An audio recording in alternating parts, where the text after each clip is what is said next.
Hi everyone, আসসালামু আলাইকুম। ঈদ মোবারক সবাইকে। কেমন আছো তোমরা সবাই? আজকে আমাদের এখানে ঈদ, আর সকালবেলা উঠে দেখলাম আবহাওয়ার এইরকম করুণ অবস্থা। গতকাল প্রায় সারা রাত বৃষ্টি হয়েছে, আর আজকে 85% বৃষ্টি দেখাচ্ছিল ওয়েদার ফোরকাস্টে। যাই হোক, আজকে আমাদের ছিল একটা দাওয়াত আমার হাজবেন্ডের এক ফ্রেন্ডের বাসায়, ডিনারের দাওয়াত মেইনলি। সো রেডি হয়ে আমরা সেখানেই চলে যাচ্ছিলাম। অ্যান্ড এই টাইপের গ্লুমি ওয়েদার কিন্তু আমার খুবই ভালো লাগে, যদিও বা যাতায়াত করা বা বাইরে বের হওয়ায় একটু প্রবলেম, কিন্তু আমার মতো বৃষ্টি লাভার আই থিঙ্ক অনেকেই আছে। ট্রাম থেকে নেমে দেন আমাদের আবার একটা বাস ধরতে হয়েছে, তারপর বাস থেকে নেমে কিছু দূর হেঁটে এসেছি, আর এইটা ছিল ভাইয়াদের বাসার এরিয়া। ফাইনালি ম্যাপ ধরে 5 থেকে 6 মিনিট হাঁটার পরে আমরা চলে এসেছি গেটের একদম সামনে। অ্যান্ড বাসায় ঢুকে দেখলাম ভাইয়া টিভিতে কার্টুন দেখছিল। আই মিন সিরিয়াসলি, ওনার তো আমার হাজবেন্ডের ফ্রেন্ড না হয়ে আমার ফ্রেন্ড হওয়া উচিত। প্লাস ওনার ওয়ালে একটা বাংলাদেশের ম্যাপ আঁকানো ওয়ালমেটও ছিল।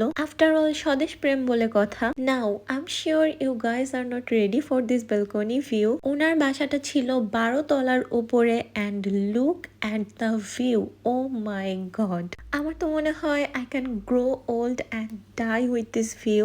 ভাই, এটা যদি আমার বাসা হইতো, আমি তো সারাদিন এখানেই বসে থাকতাম। এখান থেকে রাস্তাও দেখা যায়, ওই যে দূরে গাড়ি যাচ্ছে। সো আমি একটু জুম করে দেখছিলাম। বাই দ্য ওয়ে, ভাইয়া কিন্তু ব্যাচেলর, আর উনি এই বাসাতে একাই থাকেন। একটু পরে সে আমাদের সবাইকে এই চেরি জুসটা দিয়েছিল। No offence to cherry lovers, but আমার কাছে চেরির ফ্লেভার একদমই ভালো লাগে না, কিন্তু ভদ্রতার খাতিরে আমি পুরোটাই খেয়েছি। এই সবগুলো রান্না সে একা করেছে, আর প্রতিটা খাবার এত বেশি টেস্টি ছিল, আমি তো ভাবতেছিলাম তার ওয়াইফ অনেক লাকি হবে। এরপরে সে আমাদের জন্য ডেজার্টও বানিয়েছিল, বাট আনফরচুনেটলি সেটার আর ভিডিও করা হয়নি, কজ আমাদের সাথে সাথে ওখানে এদের আরো 2টা ফ্রেন্ডস এর ফ্যামিলি এসেছিল, অ্যান্ড সবাই মিলে গল্প করতে করতে ভিডিও করার কথা একদম ভুলেই গেছি। সো এরপরে আমরা বের হয়ে গিয়েছি, কারণ অলরেডি রাত 9:30 বাজে, কিন্তু কি পরিমাণে দিনের আলো, ইনফ্যাক্ট এখনো মাগরিবের আজানও দেয়নি। আকাশে দেখলাম খুব সুন্দর একটা ঈদের চাঁদ উঠেছে। এনিওয়েজ গাইজ, এই ছিল আজকের ভিডিও। তোমাদের সবার